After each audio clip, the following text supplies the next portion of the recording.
সকালের শান্ত স্নিগ্ধ পরিবেশ, চারিদিকে সবুজে ঘেরা গ্রামীণ জনপদ। এমন মনোমুগ্ধকর পরিবেশে সকাল 7টায় বেজে ওঠে বাঁশি। মাদককে না বলুন, এই বার্তা নিয়ে ছুটতে থাকে শিশু, কিশোর, যুবক সহ নানা বয়সী মানুষ।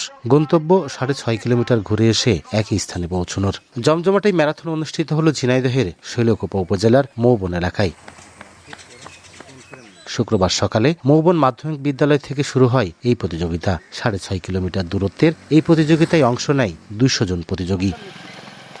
স্থানীয়রা বলছেন, ঈদের আনন্দ আরও বাড়িয়ে দিতে ও যুব সমাজকে মূল স্রোতে ফিরিয়ে আনতে এমন আয়োজনের বিকল্প নেই। এতে অংশ নিতে পেরে খুশি অংশগ্রহণকারী ও অভিভাবকরা। আয়োজনের ধারাবাহিকতা ধরে রাখার দাবি তাদের। আমাদের সাথে যারা আমার বড় ভাই সিনিয়র যারা আছে, তারা আমাদের সাথে এই বয়সে তারা দৌড়াদৌড়ি করছে, এটা দেখে আমাদের খুবই ভালো লাগতেছে।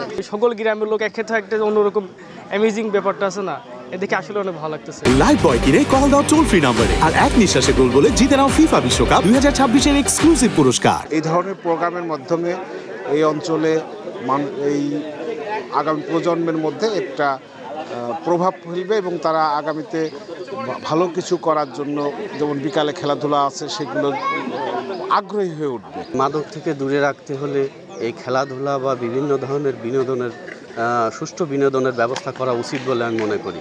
যে জীবনে চলার পথে যেরকম টাকা পয়সা বাড়ি গাড়ি দরকার আছে, একটা মানুষের সুস্থতার জন্য যে কোনো শারীরিক অ্যাক্টিভিটিস প্রয়োজন। আয়োজকরা বলছেন, সমাজ থেকে মাদক দূরে রাখতে ও যুব সমাজকে সুস্থ ধারায় ফিরিয়ে আনতেই এই উদ্যোগ। মোবাইলে আসক্ত অনেকেই মাদক আসক্ত হয়ে যাচ্ছে, তো এই পরিস্থিতি থেকে পরিত্রাণের জন্য যুব সমাজকে সঠিক পথে আনার জন্য আমরা আসলে এই ম্যারাথনের আয়োজন করছি। শৈশবের আড্ডা নামের একটি সংগঠনের আয়োজনে এই প্রতিযোগিতায় 200 প্রতিযোগীকে পেছনে ফেলে প্রথম হয়েছেন শৈলকুপার কাতলাগাড়ি কলেজের দ্বাদশ শ্রেণীর ছাত্র সানি ও দ্বিতীয় হয় মৌবন মাধ্যমিক বিদ্যালয়ের 9ম শ্রেণীর ছাত্র মারুফ হোসেন। লোটাস রহমান সোহাগ, সময় সংবাদ, ঝিনাইদহ।